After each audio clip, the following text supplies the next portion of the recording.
ربكم الذي خلقكم من نفس واحدة وخلق منها زوجها وبث منهما رجالا كثيرا ونساء واتقوا الله الذي تساءلون به والأرحام إن الله كان عليكم رقيبا يا أيها الذين آمنوا اتقوا الله وقولوا قولا سديدا يصلح لكم أعمالكم ويغفر لكم ذنوبكم ومن يطع الله ورسوله فقد فاز فوزا عظيما أما بعد فإن خير الحديث كتاب الله وخير الهدي هدي محمد صلى الله عليه وسلم وشر الأمور محدثاتها وكل محدثة بدعة وكل بدعة ضلالة وكل ضلالة في النار۔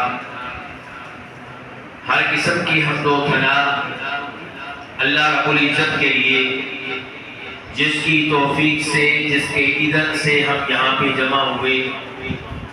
اللہ تعالیٰ ہمارے اس اجتماع کو ہمارے جنت میں جانے کا سبب اور ذریعہ بنا دے۔ کثرت سے درود و سلام و امام الانبیاء جناب محمد رسول اللہ صلی اللہ علیہ وسلم کی ذات اقدس پہ، جن کی تعلیمات کا، جن کے فرامین کا اللہ کے فضل و کرم سے کثرت سے ہمارے دروس میں تذکرہ ہوتا ہے، اور اللہ کرے کہ ہم ایسے ہی آپ کے فرامین، آپ کی تعلیمات اور آپ کی احادیث کا، آپ کی سیرت کا تذکرہ کرتے رہیں۔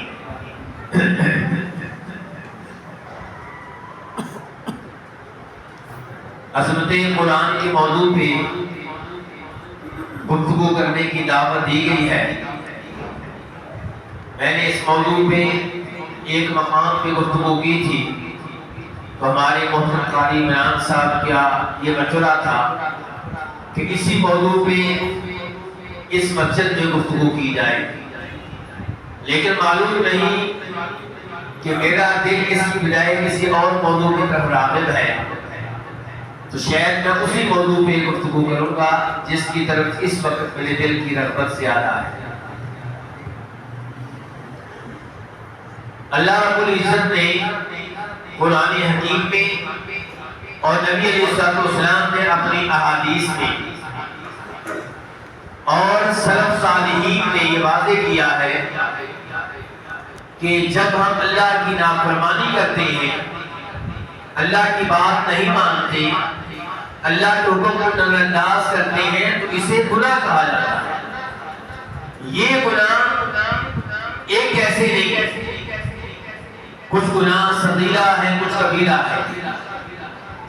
البتہ اگر ہم اس بات کی طرف دیکھیں کہ ہم کس کی مخالفت کر رہے ہیں، کس کی نافرمانی کر رہے ہیں، کس کے حکم کو نظر انداز کر رہے ہیں، اس لحاظ سے ہر گناہ کبیرہ گناہ۔ لیکن اگر گناہوں کا آپس میں مقابلہ کریں تو اس لحاظ سے ماننا پڑے گا کہ کئی گناہ بڑے ہیں، کئی گناہ چھوٹے ہیں، اور یہ تقسیم ہمیں قرآن کریم سے ملتی ہے، یہ تقسیم ہمیں نبی علیہ السلام کی احادیث سے ملتی ہے۔ مثال کے طور پہ اللہ تعالیٰ فرماتے ہیں سورہ کہف میں، جمعہ کے دن بیٹا کون سی سورت پڑھتے ہیں؟ بچے بتائیں گے تو بیٹا جمعہ کے دن کون سی سورت پڑھتے ہیں؟ اب بچوں سے سوال ہے، بچے بول نہیں رہے بیٹا۔ سورۃ الکہف، سورہ کہف میں اللہ تعالیٰ فرماتے ہیں وَوُضِعَ الْكِتَابُ فَتَرَى الْمُجْرِمِينَ مُشْفِقِينَ مِمَّا فِيهِ وَيَقُولُونَ يَا وَيْلَتَنَا مَا لِهَذَا الْكِتَابِ لَا يُغَادِرُ صَغِيرَةً وَلَا كَبِيرَةً إِلَّا أَحْصَاهَا وَوَجَدُوا مَا عَمِلُوا حَاضِرًا وَلَا يَظْلِمُ رَبُّكَ أَحَدًا۔ یہ اللہ کا قرآن پڑھا جا رہا ہے، مجھے آپ کی توجہ چاہیے ہوگی۔ یہ توجہ میری طرف نہیں ہے، اللہ کے قرآن کی طرف ہے۔ یہ قرآن کی مجلس ہے، ہم نے قرآن کو وہ اہمیت دینی ہے جو اللہ کی اہمیت بنتی ہے۔ ہم نے قرآن کو وہ مقام دینا ہے جو اللہ کا کلام بنتا ہے۔ یہ قرآن اللہ نے لیے اور آپ کی نصیحت کے لیے نازل کیا ہے۔ یہ قرآن اللہ نے مجھے اور آپ کو تکمیل کرنے کے لیے نازل کیا ہے۔ یہ قرآن اللہ نے مجھے اور آپ کو خبردار کرنے کے لیے نازل کیا ہے۔ چنانچہ اللہ تعالیٰ اس آیت میں فرما رہی ہے قیامت کا ایک منظر، فرمایا تمہارے اعمال نامے رکھ دیے جائیں گے، تمہارے اعمال کے صحیفے رکھ دیے جائیں گے، اور اے اللہ کے رسول علیہ السلام آپ اس وقت ان مجرموں کو دیکھیں گے کہ اپنے اپنے اعمال ناموں کو دیکھ کر ڈر رہے ہوں گے، کیونکہ ان کو پتا ہے کہ اس اندر ان کے کرتوت لکھے ہوئے ہیں، ان کے گناہ لکھے ہوئے ہیں۔ وَيَقُولُونَ، اور کہیں گے اس کو دیکھ کر، اس کو پڑھ کر، یا ویلتنا ما لہذا الکتاب، ہائے ہماری ہلاکت، ہائے ہماری بربادی، یہ عجیب کتاب ہے، اس نے ہمارے بڑے گناہ بھی نوٹ کیے ہوئے ہیں اور چھوٹے سے چھوٹے گناہ بھی اس میں موجود ہیں۔ میرے بھائیوں، گناہ سوچ سمجھ کر کریں، یہ نوٹ ہو رہے ہیں، یہ لکھے جا رہے ہیں۔ کوئی بھی گناہ ایسا نہیں ہوگا تو روز قیامت ہمارے سامنے نہ رکھا جائے۔ تو اس ایسے کیا پتا چلا کہ گناہ دو طرح کے ہیں، صغیرہ بھی اور کبیرہ بھی۔ سورہ قمر میں اللہ تعالیٰ فرماتے ہیں وَكُلُّ شَيْءٍ فَعَلُوهُ فِي الزُّبُرِ، ان مجرموں نے جو جو حرکتیں کی، جو جو پاپ کیے، جو جو گناہ کیے، وہ سارے کے سارے ان کے صحیفوں میں، ان کے اعمال ناموں میں موجود ہوں گے۔ وَكُلُّ صَغِيرٍ وَكَبِيرٍ مُسْتَطَرٍ، ہر چھوٹا گناہ بھی لکھا ہوا ہوگا، ہر بڑا گناہ بھی لکھا ہوا ہوگا۔ قرآن کریم کے نصوص سے کیا پتا چل رہا ہے کہ گناہ چھوٹے بھی ہوتے ہیں، بڑے بھی ہوتے ہیں۔ میرے بھائیوں، بڑے گناہ ہمارے لیے انتہائی خطرناک ہیں۔ بڑے گناہ ہمارے مستقبل کے لحاظ سے، ہماری آخرت کے لحاظ سے ہمارے لیے بہت خطرہ ہے۔ ضرورت اس بات کی ہے کہ گناہوں سے بچا جائے۔ شریعت نے ہمیں تنبیہ کی ہے۔ مثال کے طور پہ نبی علیہ السلام ارشاد فرماتے ہیں اجتنبوا السبع الموبقات، اجتنبوا، دور رہو، بچ کے رہو، اجتناب کرو کس چیز سے؟ السبع الموبقات، 7 ایسے گناہوں سے جو تمہیں تباہ و برباد کر دینے والے ہیں، تمہیں ہلاک کر دینے والے ہیں۔ وہ کون سی ہے میرے بھائیوں؟ فرمایا نمبر 1، اللہ تعالیٰ کے ساتھ کسی اور کو شریک کرنا۔ تو یہاں پہ کوئی ایسا شخص تو نہیں بیٹھا ہوا تو اللہ تعالیٰ کے ساتھ کسی اور کو شریک کرنے والا ہو؟ جی پکی بات ہے؟ ایک آدھ مثال سے سمجھ لیں کہ کہیں ایسا تو نہیں کہ ہم سے بھی شرک سرزد ہوتا ہو۔ مسجد نبوی چلے جائیں، مدینہ منورہ تشریف لے جائیں، نبی علیہ السلام کی قبر کے سامنے آپ کھڑے ہو، وہاں پتہ چلتا ہے کہ آپ کتنی توہین کے اوپر ہیں، کیونکہ قبر کس کی ہے؟ دنیا کے سب سے عظیم انسان کی قبر کس کی ہے؟ اللہ کے سب سے بڑے محبوب کی۔ یہاں پہ اپنے اوپر کنٹرول کرنا مشکل ہو جاتا ہے۔ اپنے آپ کو اہل توحید میں سے قرار دینے والے دوسروں کی نقل کرتے ہوئے ایسے الفاظ کہہ رہے ہوتے ہیں جو شرکیہ ہوتے ہیں۔ مثال کے طور پہ نبی علیہ السلام سے مخاطب ہو کے کہنا کہ اللہ کے رسول روز قیامت ہماری شفاعت کیجیے گا، یہ الفاظ کیسے ہیں جی؟ کیا نبی علیہ السلام روز قیامت شفاعت نہیں کریں گے؟ کریں گے۔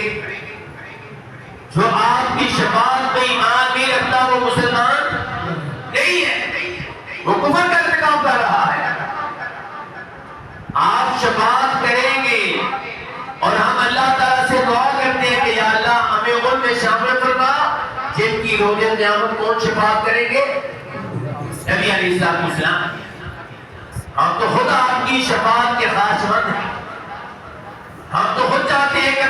شفاعت ملے، لیکن شفاعت کا سوال کس سے کرنا ہے؟ اللہ رب العزت سے کرنا ہے۔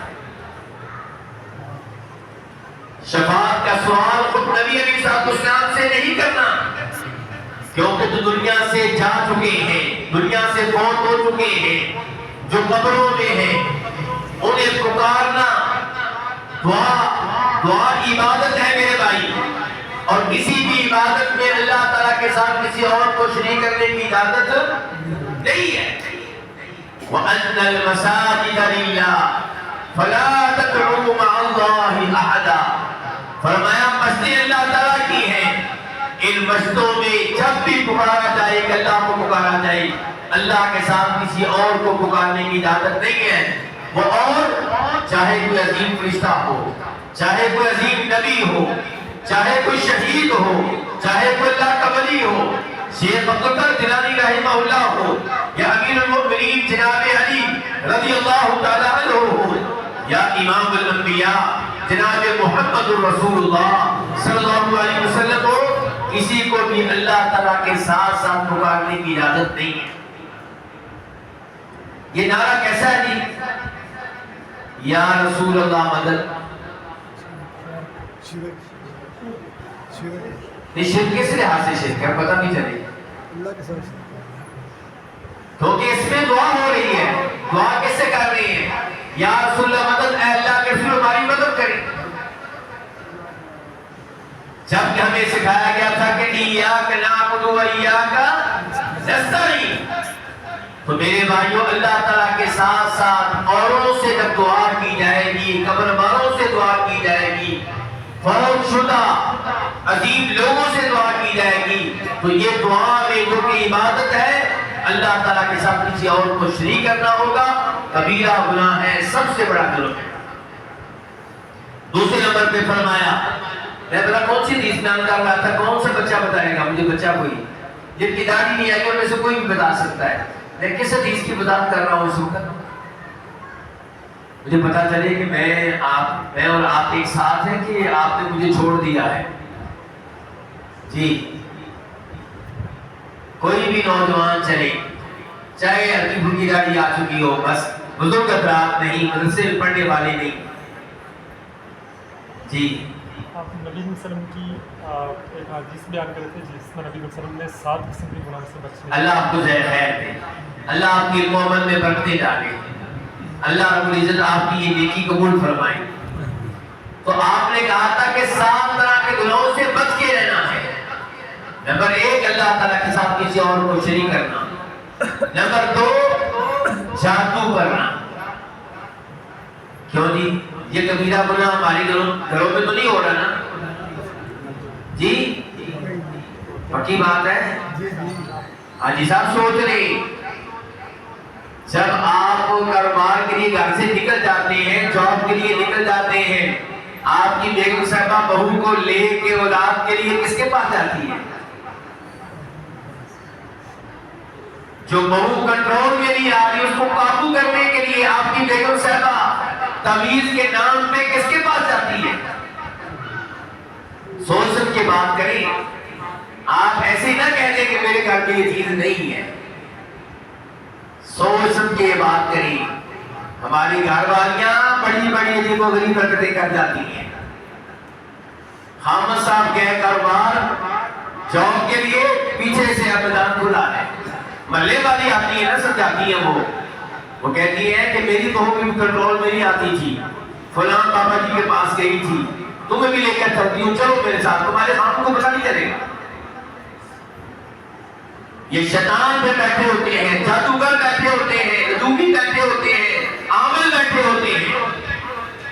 اپنے گھر کی نگرانی ذرا سخت کریں، توحید کے معاملے میں ذرا غیرت دکھائیں۔ تو دوسرا کبیرہ گناہ کیا ہے جس سے بچ کے رہنا ہے؟ جادو کرنا۔ تیسرے نمبر پہ کسی مسلمان کو ناجائز طور پہ قتل کرنا،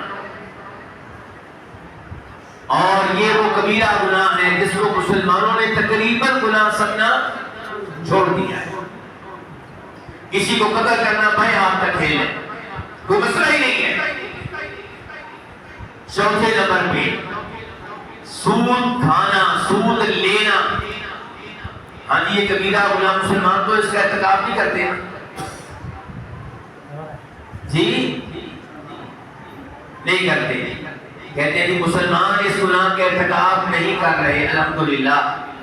یہ کون ہے جو کسی سے قرضہ لیتے ہیں اور پھر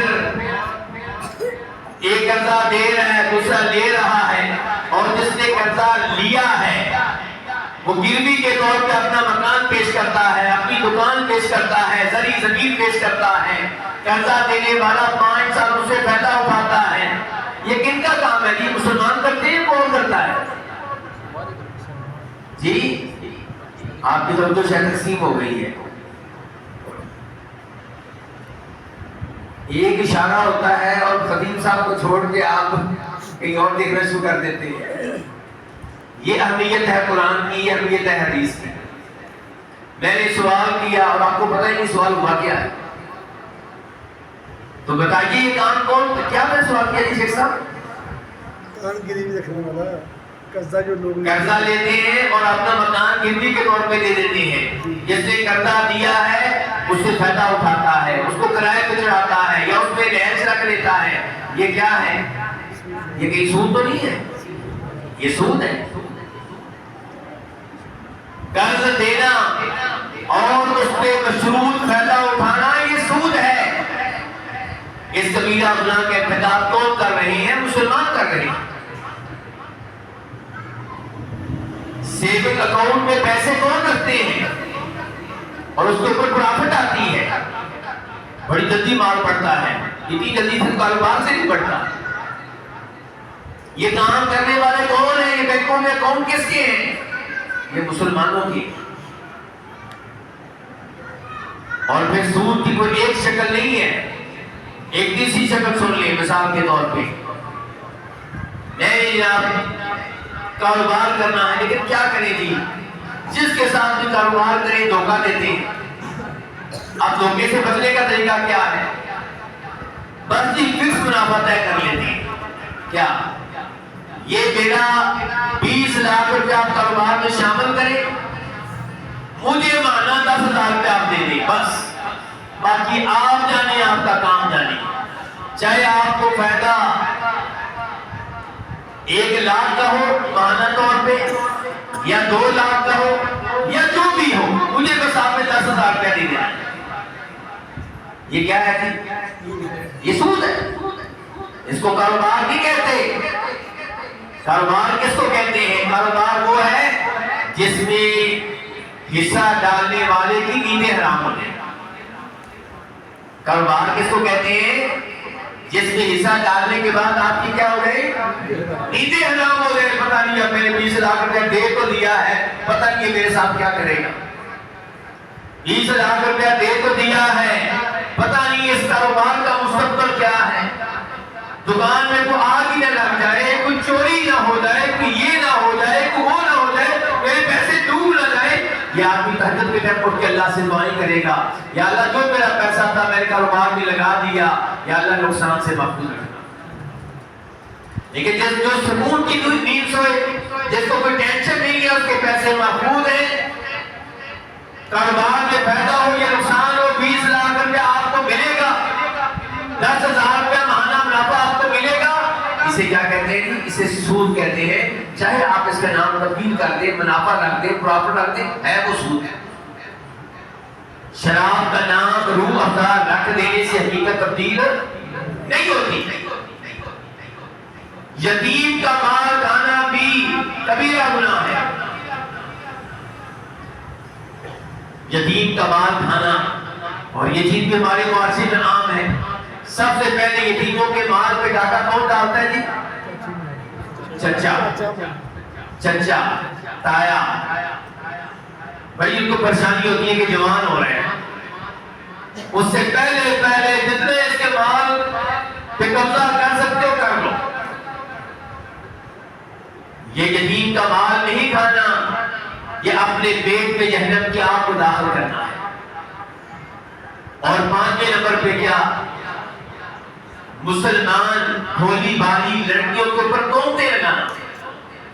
یہ بھی ہمارے بیان کا کھیل، انہوں نے ہمیں رشتہ نہیں دیا، ایسی کی تیسی کر دیں، اگر یہ لڑکی میرے لیے نہیں ہے تو پھر کسی کے لیے نہیں رہے گی، اب اس کو پر ٹوکتے لگائیں گے تاکہ اس کا کسی اور جگہ نکاح نہ ہو سکے۔ اللہ سے ڈر جا، اللہ سے ڈر جا، اللہ تجھے دیکھ رہا ہے، تیری ایک ایک انتر کو نوٹ کر رہا ہے، اس نے پکڑ لیا تو تیرا کیا بنے گا؟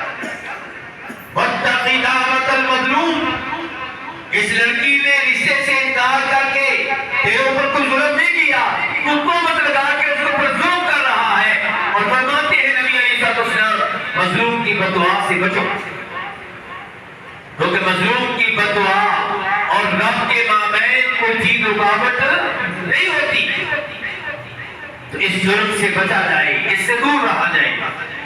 اور ساتویں نمبر پہ فرمایا میدان سچ جائے، مسلمان کافر ہو کے آمنے سامنے آ جائے، اب مسلمان کا میدان چھوڑ کے بھاگ جانا یہ ایسا خطرناک گناہ ہے جو اس کے اخروی مستقبل کو تباہ و برباد کر کے رکھ دے گا۔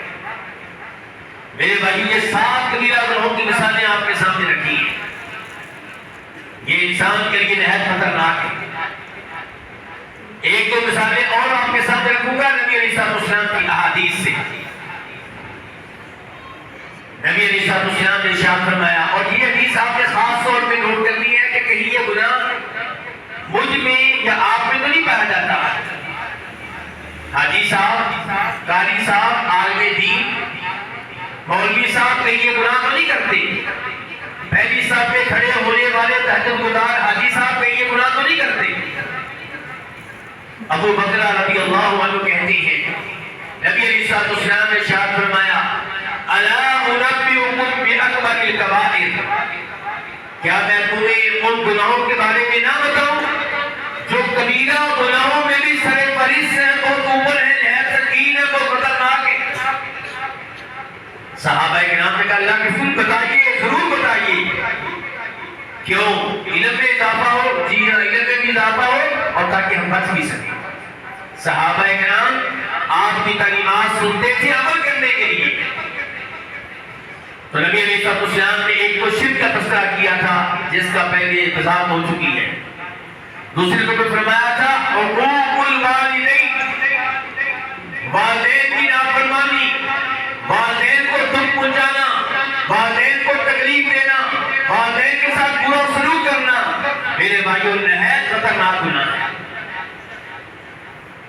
والدین کو راضی رکھ کے ان کی دعائیں لینی چاہیے، والدین کو تکلیف دے کر پریشان کر کے اپنے مستقبل کو تباہ و برباد نہیں کرنا چاہیے۔ اللہ رب العزت نے والدین کو یہ مقام دیا ہے کہ جہاں پہ اللہ تعالیٰ کہتے ہیں کہ عبادت میری کرو، وہاں پہ اللہ تعالیٰ کہتے ہیں اپنے والدین کے ساتھ اچھا سلوک کرو، ان کی خدمت کرو، ان کے ساتھ تعاون کرو، ان کو راضی رکھو۔ تو میرے بھائیوں والدین کے ساتھ برا سلوک کرنا انسان کے لیے نہایت خطرناک ہے۔ اور پھر آپ نے کیا فرمایا؟ یہ ہے وہ گناہ جس کے بارے میں میں کہہ رہا تھا کہ جو ہم سب کرتے ہیں، بہت کم لوگوں کے جو اس سے محفوظ ہیں، وہ کیا؟ جھوٹی گواہیاں دینا، جھوٹی شہادت دینا، کس کے حق میں؟ والد صاحب کے حق میں، بھائی کے حق میں، برادری کے حق میں۔ اگر کسی نے ہمارے خاندان کے ایک آدمی کو قتل کر دیا ہے تو قتل کرنے والا ایک، اور ہم قاتلوں کی فہرست میں کم از کم ان کے خاندان کے 10 آدمی کے نام لکھوائیں گے، اور گواہی دینے والا کون ہوگا؟ میں۔ پتا بھی ہے کہ جھوٹی گواہی ہے، جھوٹی گواہیاں صبح و شام چل رہی ہے، یہ کچہریاں کیسے آباد ہیں؟ یہ عدالتوں میں تو انصاف ملنا مشکل ہو چکا ہے۔ اس کے پیچھے صرف جج نہیں ہے، اس کے پیچھے آپ کا وکیل بھی ہے اور آپ بھی ہیں۔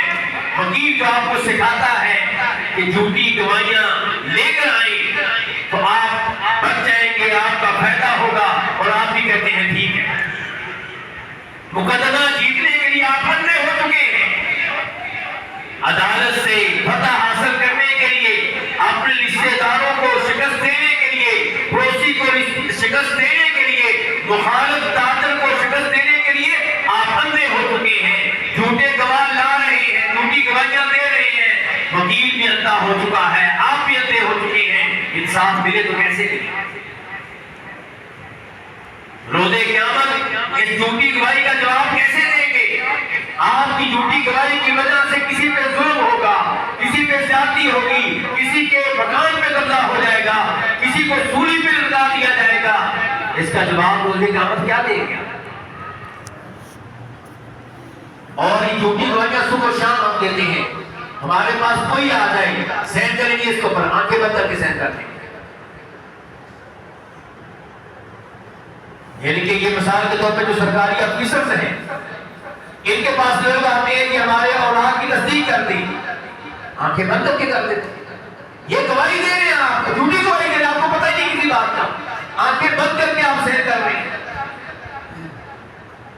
نبی علیہ السلام نے اس گناہ کو کتنا خطرناک جانا کہ جب آپ یہ 3 گناہ بتا رہے تھے تو آپ ٹیک لگا کر بیٹھے ہوئے تھے، جب اس آخری گناہ کا تذکرہ کرنے لگے ٹیک چھوڑ دی، سیدھے ہو کے بیٹھ گئے، اور یہ گناہ اس کا تذکرہ کرتے کہا الا خبردار، ٹینشن، لوگوں دھیان سے سن لو، جھوٹی گواہی بہت بڑا گناہ ہے۔ اور پھر اس بات کو آپ نے 3 بار دہرایا ہے۔ اس سب کے باوجود یہ گناہ ہو رہا ہے، قاری صاحب بھی کرتے ہیں، مولوی صاحب بھی کرتے ہیں، حاجی صاحب بھی کرتے ہیں، اذان دینے والے ہمارے مؤذن بھی کرتے ہیں، مسجد پہ پیسہ لگانے والے انتظامیہ کے لوگ بھی کرتے ہیں۔ اس گناہ کو ہم نے گناہ سمجھنا چھوڑ دیا، کوئی احساس نہیں، اللہ کو کیا جواب دیں گے؟ میرے بھائیوں، یہ کبیرہ گناہ ہے، خطرناک گناہ ہے۔ کسی کو راضی کرنے کے لیے جھوٹے سین نہ کریں، کسی کی باتوں میں نہ آئیں، کسی سے مرعوب نہ ہو، کسی سے متاثر نہ ہو۔ یہ قبر میں آپ کو نہیں بچا سکے گا، یہ جہنم کی آگ سے آپ کو نہیں بچا سکے گا، یہ اللہ کے غضب سے آپ کو نہیں بچا سکے گا۔ یہ میرے بھائیوں کبیرہ گناہوں کی تک مثالیں تھی، لیکن سوال یہ پیدا ہوگا کہ باقاعدہ طور پہ ہمیں بتایا جائے کہ صغیرہ اور کبیرہ گناہ میں فرق کیا ہے۔ سوال کیا ہے بیٹا؟ ماشاءاللہ، کتنے عظیم بچے ہیں اس مسجد کے۔ چھوٹا سا بچہ ہے، کتنی دھیان سے گفتگو سن رہا تھا، فوراً اس نے جواب دیا ہے کہ سوال یہ ہے کہ صغیرہ کبیرہ گناہ میں فرق کیسے کریں گے، کون سا گناہ صغیرہ ہے کون سا کبیرہ، کیسے پتا چلے گا؟ اس بارے میں امام ابن تیمیہ رحمہ اللہ اپنی کتب میں تذکرہ کرتے ہیں کہ کبیرہ گناہ وہ ہوگا جس کی شریعت نے کوئی نہ کوئی سزا بیان کی ہے، حد بیان کی ہے، دنیا میں یا آخرت میں، اور جس چیز سے اللہ تعالیٰ منع کرے، نبی علیہ السلام منع کرے، اور اس بارے میں سزا بیان نہ کی گئی ہو تو وہ صغیرہ گناہ ہے، اور جس سے منع کیا جائے اور بتایا جائے کہ یہ گناہ کرے گا اسے دنیا میں یہ سزا ملے گی یا آخرت میں یہ سزا ملے گی، یہ گناہ کون سا ہوگا؟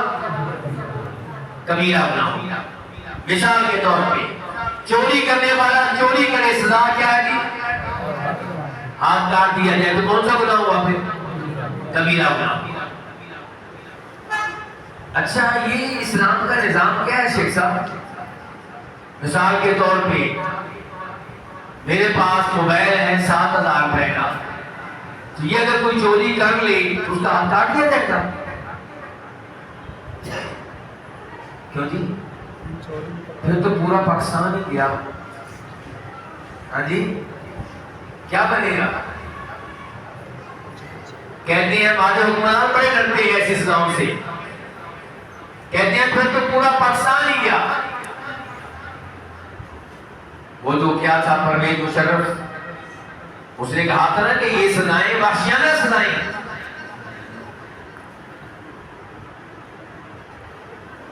تو کیا کہتے ہیں آپ اس بارے میں جی؟ پہلی بات تو یہ ہے کہ اگر پورے پنڈی میں ایک دو مجرموں کے ہاتھ کاٹ دیے جائیں پورا پنڈی ٹھیک ہو جائے گا، زیادہ ہاتھ نہیں کاٹنے پڑے گا، سعودیہ میں کتنے کو آپ کاٹیں گے؟ کتنے کو لوگ آپ نے دیکھے وہاں ملیں کہ آپ کٹے ہوئے؟ چند ایک لوگ کو سزا دی جائے، سر عام دی جائے، سب کے سامنے دی جائے، اتنا آپ کا پیسہ بچے گا جس کی کوئی حد نہیں ہے۔ ابھی جناب سیکورٹی گارڈ رکھے ہوئے گھر گھر، دیواریں بندوں والا، دروازے لوہے کے، اور اوپر جناب روشندان کے، ادھر سے چور نہ آنے۔ کتنا پیسہ ہمارا خرچ ہو رہا ہے، لوگوں کی، بچوں کی، عورتوں کی نیندیں حرام ہیں، جس کی وجہ سے چوروں کے خوف سے، ڈاکوں کے خوف سے۔ اور اگر اللہ کی شریعت نافذ کر دی جائے، امن و امان، سکون، کوئی مسئلہ ہی نہیں ہوگا، بچت ہی بچت ہے۔ سیکورٹی گارڈ اتنے نہیں رکھنے پڑیں گے، کہیں کہیں پہ کوئی ہوگا۔ اور جنہوں نے عمرہ کیا ہے، مسجد نبی وغیرہ پہ گئے ہیں، مسجد نبی کے دائیں بائیں وہ بیٹھے ہوتے ہیں، کون ذرا آپ کی روپے کو تبدیل کرنے والے ریالات کے، ریالات کو ڈالر میں، کتنے کو سیکورٹی گارڈ دیکھیں آپ نے ان کے سامنے؟ ایک بھی نہیں بیٹھا ہوتا، ایک بھی نہیں بیٹھا ہوتا، اور ڈھیر لگے ہوئے ان کے سامنے ریالوں کے، ڈالروں کے۔ کیوں نہیں چوری ہوتی؟ کیوں نہیں ضرورت ہوتی؟ اللہ کی شریعت کو نافذ کرنے کی برکت ہے۔ کوئی شراب پیے، شریعت نے کیا کہا ہے؟ اس کو کوڑے مارے لیں، پتا چلا کبیرہ گناہ ہے۔ اگر شادی نہیں ہوئی لیکن ہے بالغ، بدکاری کرے، زنا کرے، 100 کوڑے مارے جائیں گے، 1 سال کے لیے اسے اس کے شہر سے نکالا جائے گا، پتا چلا کبیرہ گناہ ہے، چھوٹا گناہ نہیں۔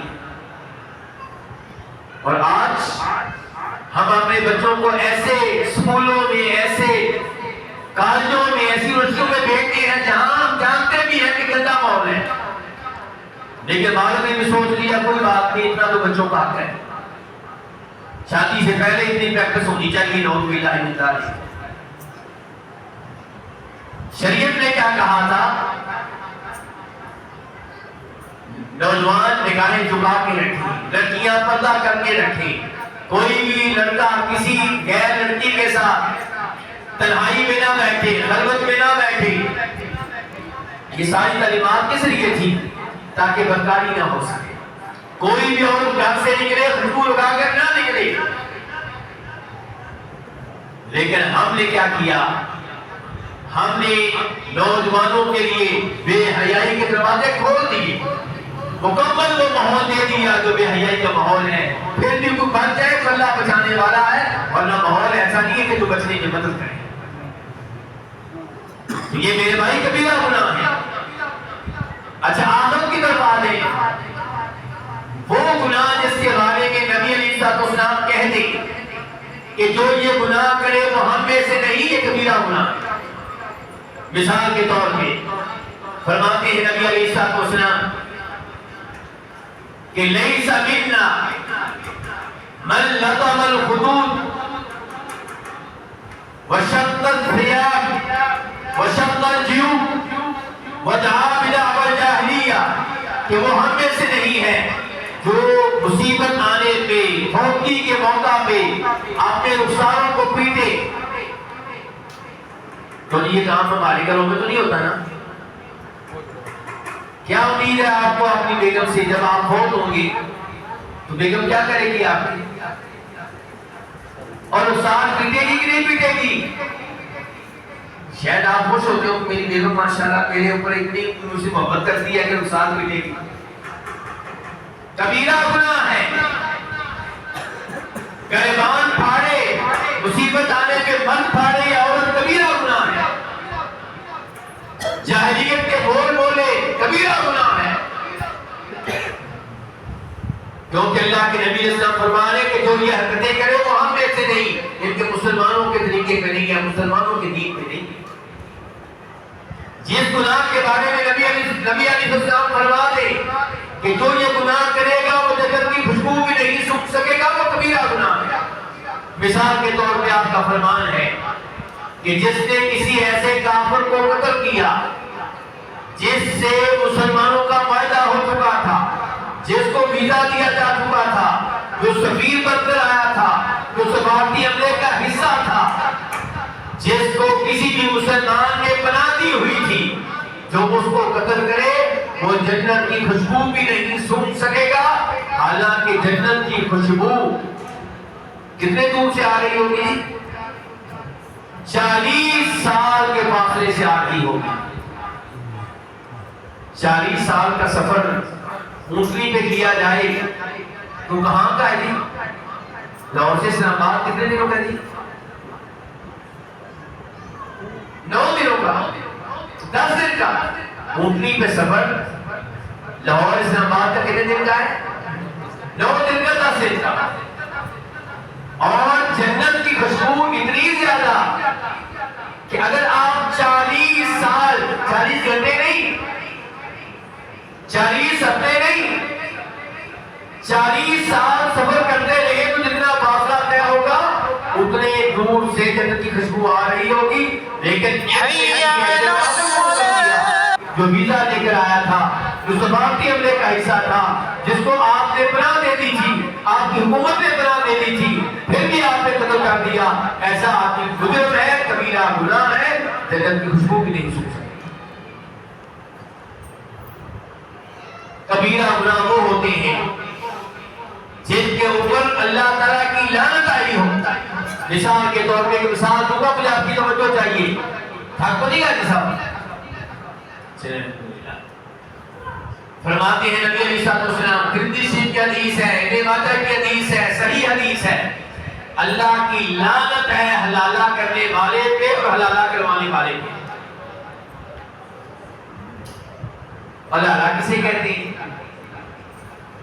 مجھے ذرا آپ کی توجہ اٹھائی ہوگی، ذرا مسئلہ سمجھ لیں۔ ایک موقع پہ کتنی طلاقیں دینی چاہیے؟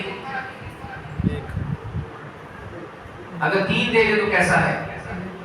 خلاف سنت ہے۔ ایک موقع پہ 3 طلاقیں دینا غلط ہے، غلط ہے، غلط ہے۔ لیکن اگر کوئی 3 دے دے، اب شمار کتنی کرنی ہے اس کے اختلاف ہے۔ ہمارے کئی بھائی، کئی علماء کرام یہ فتویٰ دیتے ہیں کہ 3 طلاقیں دیں تو 3 ہی شمار ہوگی۔ وہ کہتے ہیں آپ کو 3 تھپڑ مارے جائیں تو کتنے شمار کریں کیا؟ 3 شمار کریں، کیونکہ ہمارے بھائی عقل کے لحاظ سے بہت آگے ہیں۔ ہمارے بھائی عقل کے لحاظ سے ہم سے بہت آگے ہیں، لیکن ہمارا مسئلہ یہ ہے کہ جہاں پہ حدیث آ جائے وہاں پہ ہماری عقل چلتی نہیں، بس ہماری عقل حدیث کو پکڑ کے بیٹھ جاتی ہے۔ وہاں پہ لوگ ہمیں جو بڑی مثالیں دیتے رہے، وہ مثالیں ہمارے اوپر اثر نہیں کرتی۔ تو مسلم شریف کی حدیث کے مطابق ایک موقع کی 3 طلاقیں نبی علیہ السلام کے زمانے میں کتنی شمار ہوتی تھی؟ 1۔ جناب ابوبکر صدیق کے زمانے میں کتنی شمار ہوتی تھی؟ 1 رضی اللہ تعالیٰ۔ جناب عمر فاروق کے ابتدائی زمانے میں کتنی شمار ہوتی تھی؟ 1۔ پھر جناب عمر فاروق نے دیکھا کہ لوگوں نے طلاقوں کو پھر تماشا بنا لیا ہے، فرمانے لگے آئندہ میں 3 کو 3 شمار کرتا۔ لو جی، 3 طلاقیں ایک شمار ہوتی تھی کس کے زمانے میں؟ نبی اسلام کے زمانے میں۔ اب اس کو کینسل کرنے کی صلاحیت عمر فاروق رکھتے ہیں؟ کیوں جی؟ بھائی خلیفہ راشد ہے، جنتی شخصیت ہے اور علم کے پہاڑ ہیں، کیا ان کو اتنی اتھارٹی دی گئی ہے کہ تھوڑی سی تبدیلی کر دیں؟ نہیں تبدیلی کر سکتے۔ قیامت تک شریعت وہی رہے گی جو اللہ کے نبی دے کر گئے۔ تو پھر جناب عمر فاروق کے فیصلے کا کیا کریں گے؟ مجھے آپ کی توجہ چاہیے۔ جناب عمر فاروق کا یہ فیصلہ بطور نبی نہیں ہے، بطور رسول نہیں ہے، بطور حکمران ہے، عارضی فیصلہ ہے، تعزیری صدا ہے، اور ان حالات میں جو انہوں نے فیصلہ کیا بالکل ٹھیک تھا لیکن عارضی ہے۔ یعنی کہ سبق سکھانا چاہتے تھے ان لوگوں کو جو طلاق جب بھی دیتے ہیں 3 ہی دیتے ہیں، لوگوں کی اصلاح کے لیے، انہیں سبق سکھانے کے لیے عارضی طور پہ وقت کے حکمران نے یہ فیصلہ کیا، لیکن شریعت یہ نہیں رہے گی۔ شریعت وہ رہے گی جو محمد رسول اللہ صلی اللہ علیہ وسلم کے زمانے میں۔ چلے جی، اب کسی نے 3 طلاقیں دے دی ہیں، اب شمار کتنی کرنی ہے؟ ہمارے قاری صاحب کے پاس آئیں گے تو انہوں نے کہنا جی حدیث کے مطابق 1 ہی طلاق بنتی ہے، کتنی بنتی ہے؟ اس کا مطلب یہ ہے کہ آپ رجوع کر سکتے ہیں، سلوک کر سکتے ہیں. ابھی آپ کے پاس 2 چانس اور ہیں، اور ہمارے بھائیوں کے پاس جائیں گے تو انہوں نے کہنا 3 ہو گئے. 3 تھپڑ مارے جائیں تو کتنے بنتے ہیں؟ 3. ٹھیک ہے جی. اب وہ میاں بیوی کہتے ہیں قاری صاحب پہلی دفعہ طلاق کا واقعہ ہوا ہے، کوئی تو موقع دے، کوئی تو چانس ہونا چاہیے اپنی اصلاح کرنے کا. وہ کہتے ہیں ٹھیک ہے پھر حلالہ ہوگا. کیا ہوگا؟ حلالہ کیا؟ 1 رات کے لیے آپ کی سابقہ بیگم جس کو آپ نے 3 طلاقیں دی ہیں اس کا نکاح کسی اور سے کیا جائے گا. آپ کو اپنا کزن لے آئیں، ورنہ ہمارے طالب علم موجود ہیں، تو اس سے نکاح کر دیں گے 1 رات کے لیے، 2 راتوں کے لیے، 1 ہفتے کے لیے، 2 ہفتے کے لیے. پھر وہ اس کو کیا دے دے گا؟ طلاق. جب وہ طلاق دے دے گا اس کو استعمال کرنے کے بعد، میاں بیوی کا تعلق قائم کرنے کے بعد، اب وہ حلال ہو گئی ہے. اب وہ کیا ہو گئی ہے؟ حلال ہو گئی ہے. کس کے لیے؟ بڑی ضرورت ہے ایسی لڑکی کو اپنے گھر میں رکھنا. اس کے لیے بہت بڑا دل چاہیے. اس کے لیے کیا چاہیے؟ بہت بڑا دل چاہیے.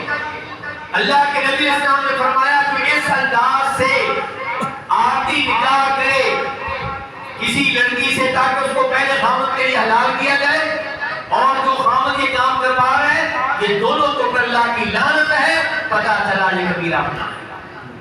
میرے بھائیوں سچ پوچھے، ناراض نہیں ہونا، تو یہ زنا ہے، یہ بغیرتی ہے، یہ بے حیائی ہے. کوئی بھی غیرت مند انسان اس حرکت کو برداشت نہیں کرے گا کہ میری بیوی 1 رات کے لیے، 1 ہفتے کے لیے، 1 مہینے کے لیے کسی اور کے پاس جائے.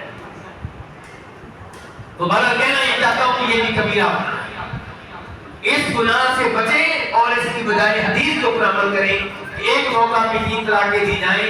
3 طلاقیں شمار ہوتی ہیں؟ 1 شمار کی.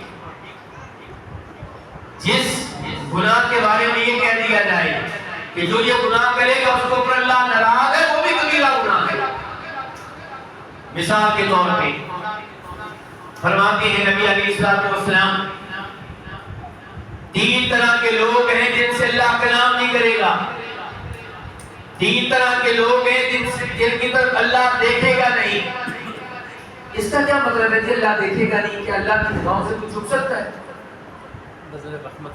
اللہ تعالیٰ آپ کو جائے خیر دے. ہمارے قاری امام صاحب کہتے ہیں مطلب یہ ہے کہ اللہ رحمت سے نہیں دیکھے گا، پیار سے نہیں دیکھے گا، محبت سے نہیں دیکھے گا، ورنہ اللہ کی نگاہوں سے کون چھپ سکتا ہے.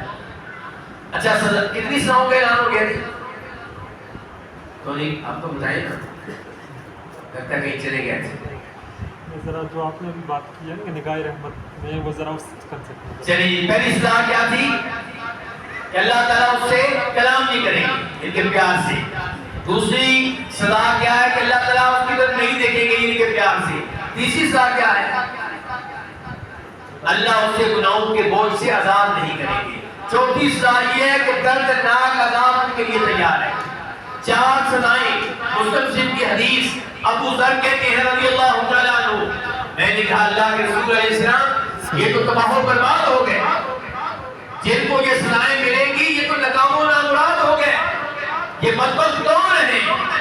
اللہ اکبر. دیکھیے ذرا کون ہے، کہیں میں تو نہیں، کہیں آپ نہیں، ذرا دیکھیے ذرا دھیان سے. فرمایا پہلے نمبر پہ وہ جس کی چادر، جس کی پینٹ، جس کی شلوار ٹخنوں سے نیچے رہتی ہے. ہاں جی حاجی صاحب نہیں، آپ نہیں ہو پیسے نہیں، لیکن آپ کی شادی کی تقریبات میں دیکھتا ہوں کہ 99% لوگ کی شلواریں ٹخنوں سے نیچے ہوتی ہیں، چاہے وہ شادی کی تقریب عیدیزوں کی ہو، چاہے وہ کسی اور مسلک سے تعلق رکھنے والے لوگوں کی ہو. شلواریں کہاں کی؟ ٹخنوں سے نیچے. خصوصاً ان لوگوں کی جن کے گھر شادی ہے، ان کو تو آج شریعت ویسی معاف ہوتی ہے. جیسے شادی ہوتی ہے نا، شادی کے گھرانے میں شریعت کیا ہوتی ہے؟ نمازیں معاف، لڑکی کو بھی نماز معاف ہوتی ہے، اس کو 2-3 دن تک معاف ہوتی ہے، میک اپ کیا ہوتا ہے، مجبوری ہے اس کی. شادی کا آغاز کرنا ہے تو رب کی نافرمانی سے، تو کل کو طلاق کی ہونی ہے جس میں برکت ہی نہیں. چاہیے یہ تھا کہ شادی کا دن سب سے زیادہ اللہ کی بندی میں گزرتا، اللہ کی اطاعت میں گزرتا، اور یہ سوچتا کہ جس اللہ نے خوشی کا دن دکھایا ہے اس اللہ کو آج ناراض نہیں کرنا. جس اللہ نے میرے بیٹے کو جوان کیا ہے لوگ بیٹے کو ترس رہے ہیں, میں آج کا دن اس اللہ کو ناراض نہیں کروں گا, لیکن کرتے ہیں لوگ. تو شلوار ٹخنوں سے نیچے رکھنا یہ کیسا ہے جی؟ کبیرہ گناہ ہے. لیکن مجھے اس سوال کا جواب دیں, عام طور پہ مسلمانوں کی شلواریں ٹخنوں سے نیچے ہوتی ہیں, بلکہ بہت سے علماء کرام کی شلواریں ٹخنوں سے نیچے ہوتی ہیں. تو کیوں ہوتی بھلا؟ وہ کہتے ہیں کہ شلوار ٹخنوں سے نیچے رکھنا تب جرم ہے اگر آپ تکبر سے کام کریں. اگر آپ کے کام کیوں کریں؟ تکبر کی وجہ سے. کہتے ہیں ہم پہ تکبر نہیں, ہم کو تکبر کی وجہ سے تھوڑا کرتے ہیں.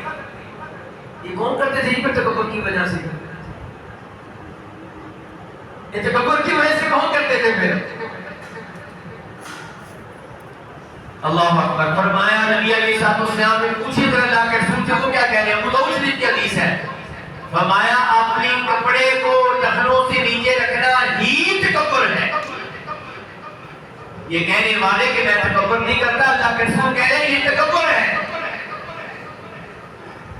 شاید آپ تکبر کی تعریف کو نہیں جانتے, آپ کو پتا نہیں تکبر کہتے کس کو. لوگ سمجھتے ہیں کہ تکبر نام ہے لوگوں کو حقیر جاننے کا. یہ بات درست ہے, لیکن صرف یہی تکبر نہیں ہے. اللہ کے نبی فرماتے ہیں علیہ الصلوۃ والسلام, الکبر بطر الحق وغمط الناس. تکبر نام ہے لوگوں کو حقیر جاننے کا, دوسرے نمبر پہ حق بات کو نہ ماننے کا, حق بات کو ریجیکٹ کر دینے کا, حق بات کو مسلط کر دینے کا نام بھی تکبر ہے. اللہ کے نبی نے کہا چادر اوپر ہونی چاہیے, آپ نیچے کر رہے ہیں, یہ تکبر ہے. ہاں, اگر کسی کی صورتحال ابو بکر صدیق رضی اللہ عنہ والی ہو جائے تو وہ تکبر نہیں ہے. وہ کیا صورتحال تھی؟ توجہ چاہوں گا آپ کی تاکہ حدیث کو صحیح سمجھ سکیں. ابو بکر صدیق کیا کہہ رہے ہیں؟ کہتے ہیں اللہ کے رسول علیہ السلام میں چادر بار بار اوپر کرتا ہوں. کیا کہہ رہے ہیں؟ یہ الفاظ یاد رکھیے تو بولنا نہیں ہے. کہتے ہیں میں بار بار اوپر کرتا ہوں پھر نیچے ہو جاتی ہے. تو آپ نے کہا تھا ابو بکر وہ ان میں سے نہیں ہے, وہ ان میں سے نہیں ہے جن کی چادر نیچے ہوتی تکبر کی وجہ سے. کیوں؟ جناب ابو بکر صدیق رضی اللہ عنہ کی جسامت میں ایسا مسئلہ تھا کہ ان کی چادر بار بار اوپر کرنے کے باوجود نیچے ہوتی تھی, پھر بھی وہ بار بار کرتے رہتے تھے. اگر کسی کی جسامت ایسی ہے, کسی کا کوئی ایسا مسئلہ ہے کہ بار بار اوپر کرتا ہے, کوشش کرتا ہے, محنت کرتا ہے, پھر نیچے ہو جاتی ہے, تو انشاءاللہ اللہ تعالیٰ مسئلے والا نہایت مہربان ہے. تو اب پہلے نمبر پہ وہ بزرگ جس کی طرف اللہ دیکھنے کے لیے تیار نہیں ہوں گے, جس سے اللہ کلام کرنے کے لیے تیار نہیں ہوں گے, کون ہے؟ جس کی چادر ٹخنوں سے نیچے رہتی ہے. اللہ ہمیں اس کبیرہ گناہ سے محفوظ رکھے. اچھا ویسے تھوڑا سا اتنا بتا دیں, یہ چادر نیچے کرنے سے, پینٹ نیچے کرنے سے, شلوار نیچے کرنے سے کتنے کو پیسے مل جاتے ہیں؟ کیوں جی؟ دنیا جن کی خاطر آپ کے کپڑا نیچے رکھتے ہیں وہ کتنی کچھ شاباش دیتے ہیں آپ کو. تو کیا ضرورت پڑی ہے لوگوں کی خاطر رب کو ناراض کرنے؟ رب کو عظیم جانے, رب کی وجہ سے لوگ ناراض ہوتے ہیں تو ہو جائیں, لیکن لوگوں کی وجہ سے رب کو ناراض نہ کریں. دوسرے نمبر پہ فرمایا احسان کر کے احسان جتانا. اب اس کی بھی کئی مثالیں, لیکن آپ کا وقت کافی تیزی سے نکل رہا ہے. ہم احسان کرتے ہیں کس پہ؟ چھوٹے بھائی کو اس کو پڑھاتے ہیں, وہ کل کو بڑا ہو کے آنکھیں دکھاتا ہے, پھر احسان جتاتے ہیں, پھر کیا ہوتا ہے؟ ساری محنت ضائع. اور چھوٹے بھائی کو پڑھا اللہ سے نہ لینے کے لیے, یا پھر سیدھا سیدھا وعدہ کر لے, اس سے سیدھا وعدہ کر لے, کوئی مسئلہ نہیں کہ میرے بھائی, میرے بھی بچے ہیں, میں نے بھی اپنے بچوں کے لیے گھر بنانا ہے, میری بھی ضروریات ہیں, میں تمہیں ماہانہ اتنا قرض دے دیا کروں گا, نوٹ کرتے رہو, جب تم جاب لگ جاؤ تو میرا قرض واپس کر دینا, بات کر. لیکن کیا چیز پڑھی میں پڑھانا بھائی کو, وہ پڑھ گیا, اب پوری زندگی تانے دینا, احسان جتانا, غلام بنانے کی کوشش کرنا, یہ درست نہیں ہے. آپ کے بھائی کا رویہ بھی غلط ہے. شریعت اس سے کہتی ہے, شریعت چھوٹے بھائی سے کیا کہتی ہے؟ سنیے ذرا. شریعت کہتی ہے جو آپ کے ساتھ نیکی کرے اس کا شکریہ ادا کرے. جو آپ کے ساتھ اچھا سلوک کرے آپ اس کے ساتھ اچھا سلوک کریں. نیکی کا بدلہ نیکی سے دے. لیکن فرض کرتے ہیں کہ وہ نہیں دیتا تو آپ احسان نہ جتائیں. آپ نے انعام کس سے لینا ہے؟ اللہ سے لینا ہے. یتیم کی آپ نے کفالت کی ہے, 20 سال پڑھایا ہے, 20 سال خرچ کرتے رہے ہیں, بڑی آپ نے محبت دی ہے, وہ آگے سے آپ کا فرما بردار نہیں بنا, وہ آپ کی بات نہیں مانتا. احسان جتا کے 20 سال کی محنت کو ضائع نہ کریں, چھوڑ دے اس کو اس کی حالت میں. اللہ سے جو سلام لے. آپ نے یتیم کی کفالت کس لیے کی تھی؟ تاکہ روزے قیامت آپ کو نبی علیہ السلام کا ساتھ ملے.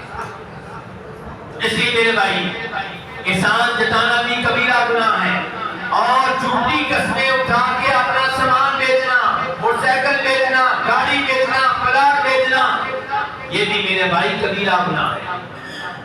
اس سے بھی بچیے. یہ سارے گناہ آپ کے لیے انتہائی خطرناک ہیں. میرے بھائی کو پھر سوال یہ پیدا ہوگا کہ صغیرہ گناہ کون کون سے ہیں, اور آخر میں 2-3 اصول بیان کرنا چاہوں گا. اصول مجھے امید ہے کہ آپ کو وجہ سے بات سمجھیں گے. نمبر 1, اگر کوئی انسان کبیرہ گناہوں سے بچے تو کبیرہ گناہوں سے بچنے کی برکت سے اللہ تعالیٰ اس کے صغیرہ گناہ ایسے ہی معاف کر دیتے ہیں. اجتنبوا کبائر ما تنہون عنہ نکفر عنکم سیئاتکم وندخلکم مدخلا کریما.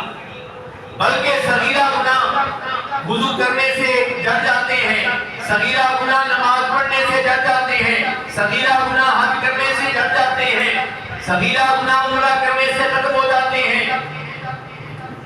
فرماتے ہیں نبی علیہ السلام 5 وقت کی نمازیں پڑھنے